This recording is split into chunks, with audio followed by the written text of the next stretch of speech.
Gen Z protest उसे कहते हैं जो यंग जनरेशन है 1997 से 2012 के बीच में जो जन्म लिया। इन जेंजी प्रोटेस्ट की वजह से पूरा नेपाल जल उठा और एक सत्ता परिवर्तन हो गया, संसद भवन में आग लगा दिया गया। जितना नेता मंत्री हैं लोग, सब लोग का परिवार इसे लटक लटक बानर ऐसा भागा है, हेलीकॉप्टर से कोनो को दौड़ा के मारा है, कोनो को भिगा के मारा है, कोनो को जो घर फूंक दिया है, ये सब हो गया। इसका कारण समझते हैं कि क्या इंटरनल कारण था, उसके बाद समझेंगे क्या एक्सटर्नल कारण है, फिर चीन का क्या है और भारत का इस पर क्या असर पड़ेगा, इसको समझते हैं। सबसे बड़ा जो कारण था वो करप्शन था। नेपाल में करप्शन इतना ज्यादा बढ़ गया था जिसका कोई हद नहीं, करप्शन को रोकना मुश्किल था, हर डिपार्टमेंट करप्ट हो चुका था। चाइना के सहयोग से जो एयरपोर्ट बन रहा था उसमें 1400 करोड़ का घोटाला हो गया, ललिता निवास में घोटाला हुआ, गिरी बंधु में हो गया 54,000 करोड़ का घोटाला हुआ, और ओरिएंटल में हो गया 13,000 करोड़ का घोटाला, कोऑपरेटिव सोसाइटी में इसके लगभग 70,000 करोड़ का घोटाला हुआ। इसका मेडिकल हेल्थ इंफ्रास्ट्रक्चर एकदम पीछे है नेपाल का। एमआरआई और ये जो बड़े बड़े जो ये मशीनें हैं उसकी उपलब्धता एकदम नेपाल में कम है।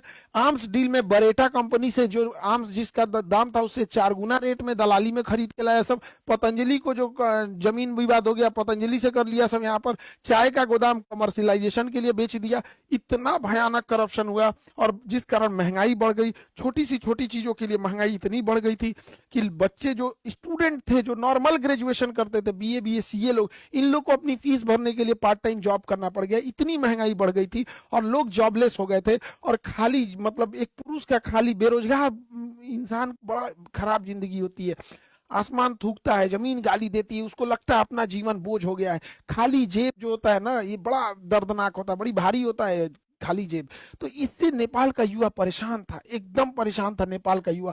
नेपाल के युवाओं को विदेश जाकर नौकरी करना पड़ता था, विदेश में आके शेफ का नौकरी। अभी आप भारत में देखिए चाउमीन मोमो, ये लोग ऐसे इंडिया में फेमस है कि नेपाली जो शेफ होते हैं चाउमीन और मोमो बड़ा अच्छा बनाते हैं। यहाँ से बेचारे काम करके विदेशी रेमिटेंस भेजते थे अपने देश में और उन पैसों से नेताओं के बच्चे अय्यासी करते थे।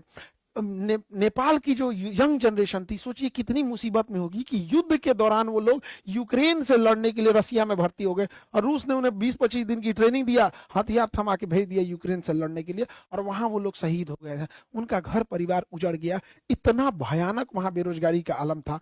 अब इनमें होता क्या है, वहां पे जैसे 2008 में राजतंत्र, राजा को हटा के लोकतंत्र जब बना था तो यहाँ कुछ ही पार्टियों का दबदबा था। नेपाली कम्युनिस्ट पार्टी हो गया, नेपाली कांग्रेस हो गया, यहाँ पे जनता संवादी पार्टी हो गया, इंडिपेंडेंट हो गया, सब ये कई थे सब यहाँ पे। लेकिन ये 3 लोगों देखिए ये आदला बदली करते रहते थे सब।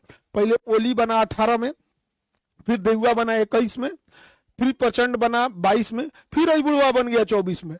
इतना ऐसे ऐसे हो रहा था यार नेपाल में, ऐसे यहाँ से यहाँ, इस तरह से इन लोग का सत्ता परिवर्तन मैंने पारा पारी खेल रहा है। एबेरी हम, एबेरी तुम, एबेरी हम। यहाँ पे जनता परेशान हो गई, सारा गठबंधन कर ले रहा था सब। कब किससे गठबंधन कर लेगा पता ही नहीं चलेगा, ये उसको गरियाएगा उसको गरियाएगा, फिर गठबंधन करके सरकार बना लेगा। तो इससे पूरी पब्लिक परेशान हो गई थी। और इनके भैया सबसे बड़का कारण ये नमूने बने हैं सब। नेताओं के बच्चे इतने बेवकूफी किया है सब, जाके टिकटॉक पर, इंस्टाग्राम पर अपनी लग्जरी लाइफ जीने लगे सब, विदेश में घूमने लगे सब, पार्टी कर रहा है सब। यहाँ देखिए ये कहाँ घूम रहा है, यहाँ पर संतरा अंडरवियर पहन लेगी, पैंट पहन ले, पते नहीं चल रहा है कि यहाँ पे इो कोनो के होगवे करेगी। यही सब नौटंकी किया से देखिए। इन्हीं सबको देख देख के पब्लिक पगला गई कि जो हम लोग को खाए को नहीं है, इन सब का इतना बड़का बंगला, इतनी बड़ी होटल, आग लगा दिया सब। हाय देखिए लुई विटॉन का, गुची का, ये सब खरीदा है। लुई विटॉन का एगो मफलर आता है 60,000 रुपए का, 3-3 लाख का कपड़ा आता है लुई विटॉन का। है तो पूरा सजले है ससुरा लुई विटॉन से।